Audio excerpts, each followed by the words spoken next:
তো নবী যখন দাওয়াত দিল মানুষ হয়ে গেল দুই ভাগ। কয় ভাগ? আমার কথা কয় না দেখি, কয় ভাগ? নিত্য নতুন আয়োজনে আল হেরা বাংলা ওয়াজ। একদল আল্লাহওয়ালা, আরেক দল শয়তানওয়ালা। একদল ফেরেশতার চাইতে উত্তম, আরেক দল জানোয়ারের চাইতে খারাপ। একদল জান্নাতি, আরেক দল জাহান্নামী। তাইলে আমরা জানলাম জান্নাতি কারা? আবু বকর, ওমর, উসমান, আলী, তালহা, জুবাইর, আব্দুর রহমান ইবনে আউফ, সাদ ইবনে রাবিয়া। সুবহানাল্লাহ বলবেন না? ওরা জান্নাতি, ওরা খবর পেয়ে গেছে রাদিয়াল্লাহু আনহুম ওয়া রাদু আনহু। তাদের ব্যাপারে আল্লাহ খুশি, আল্লাহর ব্যাপারে তারা খুশি। সুবহানাল্লাহ বলবেন না?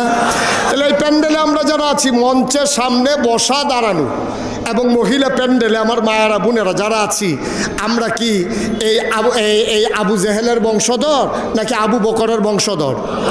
আমাদের দেহের ভিতরে আবু বকর, উমর, উসমান, আলীর রক্ত। মনে রাখবো, যুব সমাজকে মাঝে মাঝে ডাইভার্ট করা যায়, তাদেরকে নানানভাবে আজকে তাদেরকে পথ ভ্রান্ত করা যায়। মনে রাখবো, সময় কখনো যদি যুবককে বদলে দেয়, রক্ত কখনো বেঈমানি করে না। এই দেহে আবু বকর, উমরের রক্ত, ঠিক কিনা বলো? মুসলমানের রক্ত কখনো ইসলামের সাথে বেঈমানি করে না। আমাদের গায়ের ভিতরে সেই মুসলমানের রক্ত। আমিন বলবেন না? তো মানুষ না কয় প্রকার? আমার কথা কয় না দেখি? একদল আল্লাহওয়ালা, আরেক দল শয়তানওয়ালা। আমরা কি শয়তানওয়ালা না আল্লাহওয়ালা? তাহলে আমরা যদি আবু বকরের বংশধর হই, তো ওই জমানে তো আবু জেহেলও ছিল।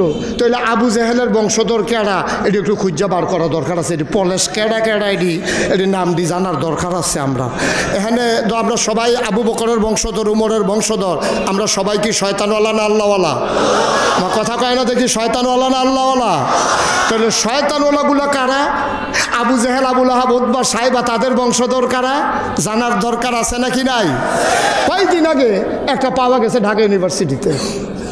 ঢাকা ইউনিভার্সিটির এক প্রফেসর হাতে হঠাৎ করে একদিন কইয়া বসে কি কয়, যেই সব, খুব খেয়াল করেন চিকন কথা, কয় যেই সব মেয়েরা পর্দা করে, বুরকা পরে, হেজাব লাগায়, নাকাব পরে, এইসব মেয়েরা ইউনিভার্সিটিতে পড়ার দরকার নাই। তারা কোনো একটা মহিলা মাদ্রাসাত ভর্তি হইয়া লাগব, এড়িয়ে ভালো হইব। হ্যাঁ, ইউনিভার্সিটি তারা আইসার দরকার নাই। আপনারা কি এটা মানেন? মানেন?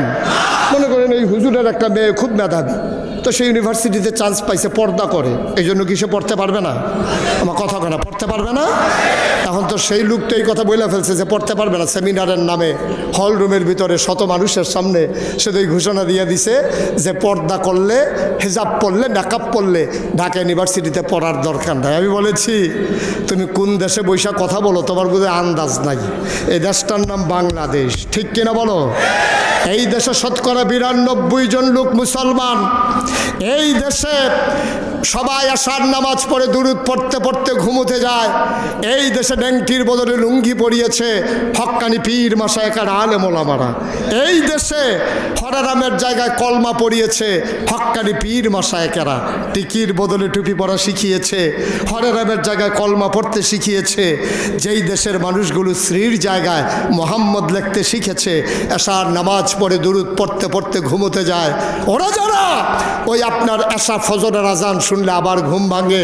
যেই দেশের ইউনিভার্সিটি হয়েছে ঢাকা ইউনিভার্সিটি, মুসলমানের জমিনের উপরে তাদের বেতন হয় ভিসি থেকে শুরু করে চতুর্থ শ্রেণীর কর্মচারী পর্যন্ত বাংলাদেশের ট্যাক্সেরটা মানুষের ট্যাক্সের টাকায়।